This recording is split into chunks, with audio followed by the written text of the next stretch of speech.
Sodium hypochlorite in endodontics. Sodium hypochlorite is one of the main working irrigant in the root canal treatment. So sodium hypochlorite is also called as Javel water.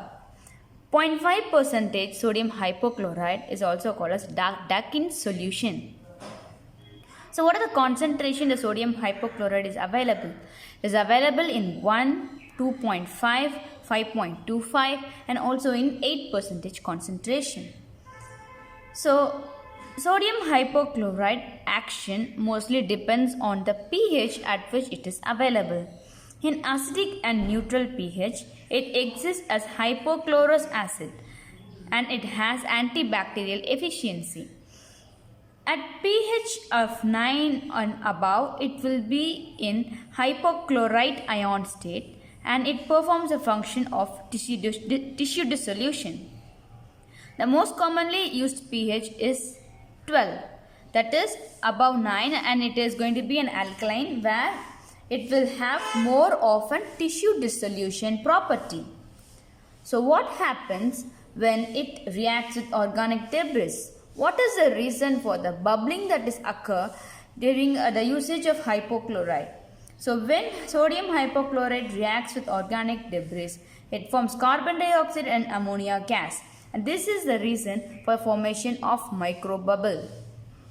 So what is the mechanism of action? According to Estrella, there are three mechanisms, that is chloramination, saponification and amino acid neutralization.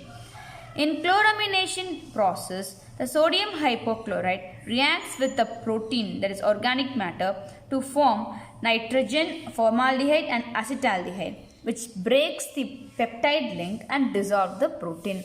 Thereby it removes the infected necrotic organic debris. What is saponification? In saponification process, sodium hypochlorite reacts with fat to form soap and glycerol, and as a result of it the surface tension is decreased and the action of sodium hypochlorite can be increased. The third one is amino acid neutralization. So how does the sodium hypochlorite is effective? What is the mechanism of action of sodium hypochlorite against the bacteria? It first penetrates the bacterial cell wall, then it binds to the bacterial protoplasm, and then it causes a disruption of DNA synthesis. Now according to Gomes et al., when we are going to use 5.25% sodium hypochlorite, it can fill the fecales in 30 seconds. If you are going to use 2.5%, then it takes around 10 minutes, and if you are going to use 0.5%, then it is going to take around 30 minutes. This is according to Gomes et al. And according to Valtimo, he states that the sodium hypochlorite solution in concentration, whether it is 5 or around 0.5, it will require only 30 seconds to kill the Candida albicans. So most common question is, what will be the penetration depth of sodium hypochlorite? So in JOE article, according to Link, when you are going to use 6% sodium hypochlorite for about 20 minutes, then the depth of penetration of sodium hypochlorite is going to be 300 μm. So now let us discuss something about the tissue dissolution property.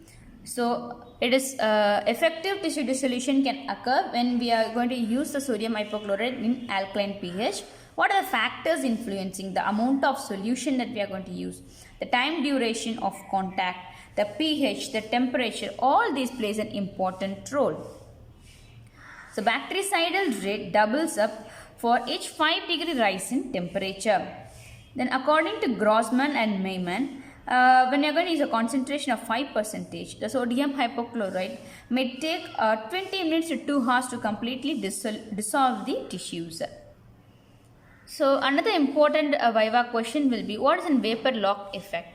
Because of the formation of the gas bubbles, what happened, it can occlude the apical third, and this vapor bubble can be removed by master cone agitation.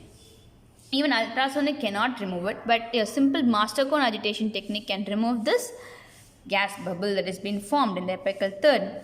So what is the disadvantage of sodium hypochlorite? The disadvantage is it cannot, advantages is it can disrupt the biofilm. So this is the only irrigant that can remove or disrupt the biofilms efficiently. Well, the disadvantages is it cannot remove the smear layer and the sodium hypochlorite accident. So we have to take all the safety precaution while using sodium hypochlorite. Make sure that you have put a rubber dam, and then you are going to use a side vented needle, and do not force the irrigant in the apical area. Okay. So sodium hypochlorite accident occurs when this irrigant is pushed beyond the apex. It can cause tissue necrosis. So you have to give antibiotics, NSAIDs, and can be left for drainage. So another important article is by Hapazzalo. He has studied that the dentin can buffer the action of various irrigant like sodium hypochlorite and also chlorhexidine. Then to note, the use of sodium hypochlorite as a final irrigant is not recommended when you are going to go for a Resilon epiphanic combination, as it can interfere with its polymerization. So sodium hypochlorite, usually in the irrigation sequence we will use the sodium hypochlorite initially because of its tissue dissolution property. And sodium hypochlorite is also called as a working irrigant.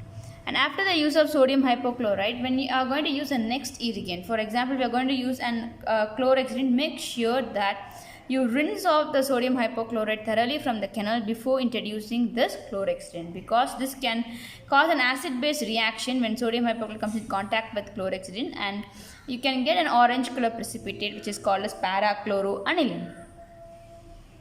So after using sodium hypochlorite, you can neutralize this with the help of sodium thiosulfate. So commonly used irrigation regimen is you will use sodium hypochlorite first, then followed by saline, then you can use EDTA to remove the smear layer, and then as a final irrigating solution in case of a non-vital canal or with root canal with AP, you can also use chlorhexidine as a final rinse. But nowadays, recent studies have also suggested that if you are going to use a chlorhexidine, it can also delay the healing of apical periodontitis. So there are different articles quoting different suggestions. Then according to Rabinowitz, during instrumentation, 1.3% in sodium solution of NaOCl, sodium hypochlorite, is beneficial as an working solution. So whenever an EDTA, what happens when EDTA comes in contact with sodium hypochlorite is that the efficiency of sodium hypochlorite is going to get reduced. So therefore make sure that you are irrigating it with saline in between. So another thing is HEBP. Nowadays we can use HEBP along with sodium hypochlorite. That is, simultaneous use of sodium hypochlorite along with HEBP is possible, and HEBP is not actually interacting with the efficiency of sodium hypochlorite. I hope this video was useful, and these are the few important points that we should know about sodium hypochlorite as an irrigating solution.